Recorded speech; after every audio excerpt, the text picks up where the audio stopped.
El gobierno lo hizo el anuncio de la propia presidenta, enviará luego el proyecto de ley que crea el Ministerio de Ciencia y Tecnología, con un plazo fijo de sacarlo durante este año para que esté incluido en la discusión de presupuesto de 2018. Queremos conversar del impacto que tendría esta iniciativa, también de otros temas de la materia. Nos acompaña Carolina Torrealba, directora de nuevos proyectos de la Fundación Ciencia y Vida. Gracias por estar con nosotros. Bienvenida, Gracias, Carolina. Sebastián. Hola. ¿Qué tal con la noticia? Contenta, me imagino, ¿no? Contentos y esperanzados es una buena descripción. La verdad es que nosotros reconocemos y en general estamos contentos porque de una historia muy larga, yo te diría que los últimos dos gobiernos de manera súper transversal han puesto, la comunidad política en general ha puesto el tema en agenda. Han habido dos comisiones presidenciales, senadores, diputados de distintos sectores apoyan la idea de poner esto como un tema prioritario para el país. ¿Y eso tiene un correlato concreto? O sea, ¿hay acciones específicas que vayan acompañando? Bueno, hoy día vemos una acción específica que es una voluntad de enviar una ley.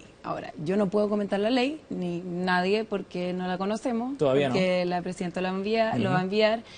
Tampoco ha habido un proceso de socialización previo. Entonces no la conocemos. Ahora, sin embargo, yo creo que sí uno puede discutir, y yo creo que qué es lo que uno espera. ¿Ya? ¿Qué es lo que uno espera? Es, en el fondo, es casi como ciudadano ya más que como científico decir, bueno, Sí. ¿para qué queremos un ministerio de ciencia? Porque tenemos muchos ministerios, algunos han sido muy exitosos, otros claro. no tanto. Entonces, ¿por qué querríamos tener un ministerio de ¿Y cuál es la ciencia? respuesta que ustedes darían? Bueno, yo creo que más que nada veo una oportunidad para dejar de pensar, y la otra cosa que uno podría preguntarse es cómo se ha definido la ciencia en Chile, las políticas públicas en ciencia, y qué nos haría necesitar un ministerio. Entonces, yo creo que hay que pensar en uno, en general la ciencia, los actores que han definido esto es CONICYT, una agencia pequeña, con bajo presupuesto, poco poder político y bastante saturada, más encima de trabajo, y el Ministerio de Economía, que es bastante poderoso. Y la verdad es que yo te diría que veo yo una oportunidad, porque creo que las políticas científicas de los últimos años, también está el rol del Consejo Nacional de Innovación, pero muchas veces se han quedado en una discusión un poco no tan amplia, más bien pequeña, de, yo te podría decir, como un gallito entre académicos y economistas de gobierno. Ajá. Yo creo, respecto a qué hacemos, cómo destinamos la ciencia, yo la quiero foco de cada una de las políticas. Al foco, claro, a dónde la localizamos, si es Ministerio de Economía, Ministerio de Educación. Pero eso es una buena pregunta. ¿El Ministerio de Ciencia y Tecnología que se va a crear debería asemejarse más a una entidad con fines en el ámbito de la educación superior, de la investigación, o hacia fines productivos más cercano al mundo de la inversión y de la empresa? Y allá voy. ¿Qué es lo que queremos ahora, nuevamente, no como científico, como ciudadano? ¿Qué es lo que yo quiero? Quiero ciencia para la economía. Quiero ciencia para los científicos. Yo creo que la respuesta, la mía por lo menos de ambas, es no. Yo quiero una ciencia para el país, que sirva para el servicio del país, que nos sirva. Eso? Bueno, esa es la reflexión que nosotros esperamos, y que esperamos que, además, en el contexto del Congreso del Futuro, que uno ve que hay desafíos futuros que nuestro país va a enfrentar. Yo creo que lo que nosotros tenemos que hacer es hacer una discusión de por qué queremos tener ciencia como país y cómo la ciencia puede servir al país, no como una herramienta de la economía, no como un hobby de científico. No como un objetivo en sí mismo. Realmente, claro, o sea, realmente como una matriz que nos puede fundamentalmente ayudar a resolver algunos problemas actuales. Nosotros sabemos que tenemos una sociedad que tiene demandas por beneficio en diversas áreas, y además cuyo bienestar no ha sido repartido equitativamente. Y por otro lado sabemos que vamos a enfrentar desafíos futuros crecientemente complejos, crecientemente impredecibles, para los que no vamos a encontrar soluciones de afuera. ¿Y esa discusión se puede dar en los plazos que está planteando el gobierno? Bueno, mira, nuevamente no conozco el proyecto. Porque también, disculpa, para complementar la pregunta, porque uno también pensaría que si la presidenta anuncia la creación del ministerio para este año, esa discusión o esa idea ya está resuelta. Bueno, claro, eso es lo que... No necesariamente, tú sabes que hay un periodo de discusión del proyecto en el Parlamento que yo creo que es fundamental. Y en eso vamos a confiar, bueno, obviamente que la comunidad científica se va a manifestar de alguna manera, pero vamos a confiar también en el rol de las dos comisiones de ciencia que tenemos en la Cámara de Diputados y Senadores. Pero no hay que olvidarse que nosotros hemos tenido 2 comisiones presidenciales en los últimos gobiernos, además de múltiples comisiones previas. Esta es una discusión que se ha empezado a gestar. Y hay, por ejemplo, lo que uno podría esperar como punto de partida. En la Comisión Presidencial Desafíos del Futuro, de la presidenta Bachelet, hubo 2 propuestas de institucionalidad. Cada uno puede tener algunos errores, pero lo que sí es claro es que hay una de esas propuestas que tuvo la gran mayoría de aprobación de toda la comunidad científica, de los empresarios que existían, de algunos economistas, de gente del Consejo Nacional de Innovación. Y la otra fue una propuesta bastante minoritaria. ¿Cuál fue la mayoritaria? La mayoritaria era una propuesta que básicamente incluía la agencia CONICIT, incluía Corfo, incluía el Instituto Antártico Chileno, o sea, englobaba la visión de la ciencia, en el fondo, de todos los actores, y además tenía alguna vinculación que no es muy clara como con la educación de posgrado.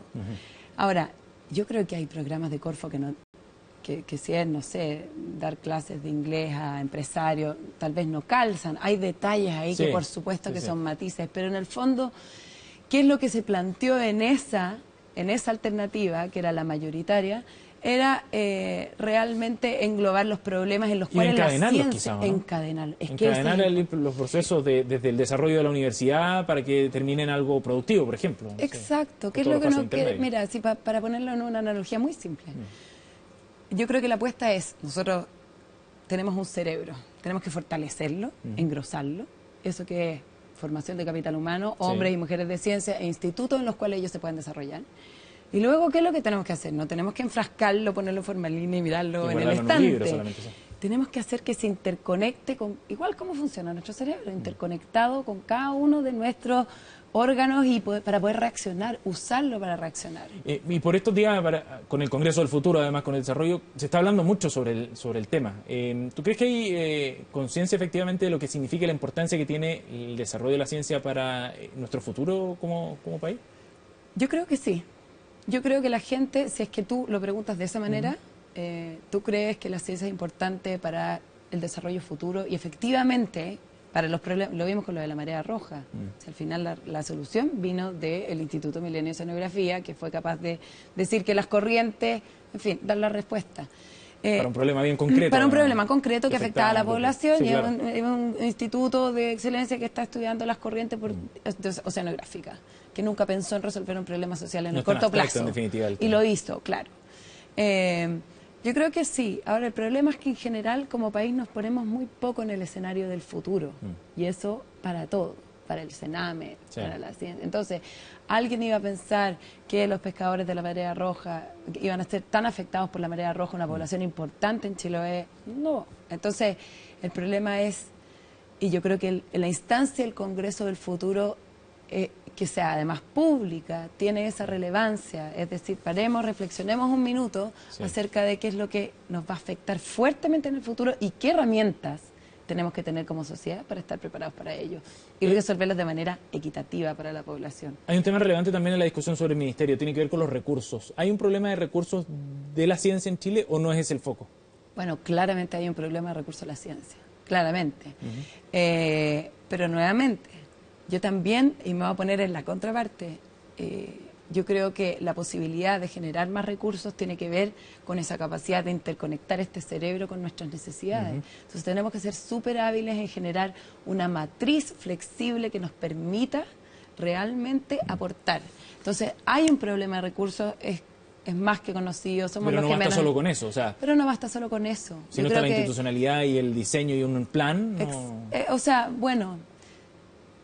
Es difícil, porque si somos una agencia repartidora, que es lo que es CONICIT, que está bien, yo también creo que una alternativa, si es que no hay una institucionalidad que te permita una ventaja superior a lo que es CONICIT, es fortalecerlo para no aumentar tanto burocracia, fortalecerlo y entregarle más recursos. La cosa es que tú necesitas cualquier institucionalidad que sea, una que tenga suficiente poder, que sea capaz de gestionar esos recursos y que sea capaz de darles una relevancia país. No necesariamente aumentar en burocracia, no necesariamente... Bueno, y esas son las reflexiones que nosotros esperamos, obviamente que se hayan dado. Estamos todos súper expectantes de conocer el proyecto. Claro. Pero tiene que ver con que y esto es bien importante, estamos súper contentos con el Ministerio y sobre todo con el hecho de que se ponga el tema sobre la mesa. Sobre todo en año presidencial, además, de elecciones presidenciales. Exacto, porque creemos que es una discusión país, lo ha sido en los últimos años y eso nos tiene entusiasmados. Sin embargo, yo creo que es bien importante que el ministerio no es un fin, no es un fin en sí. Yo no quiero tener un ministerio como quiero tener un camión, ¿no? Es un medio ¿para qué? Determinados objetivos. Claro, entonces esa reflexión es a la que nosotros esperamos ver cómo se ha plasmado, cómo se ha materializado y de qué manera nosotros todos podemos contribuir a una discusión para que se mejore y ojalá pueda llegar a puerto este proyecto. Carolina, gracias por haber venido esta mañana. Gracias, Sebastián. Que estés bien. Buen día. Chao.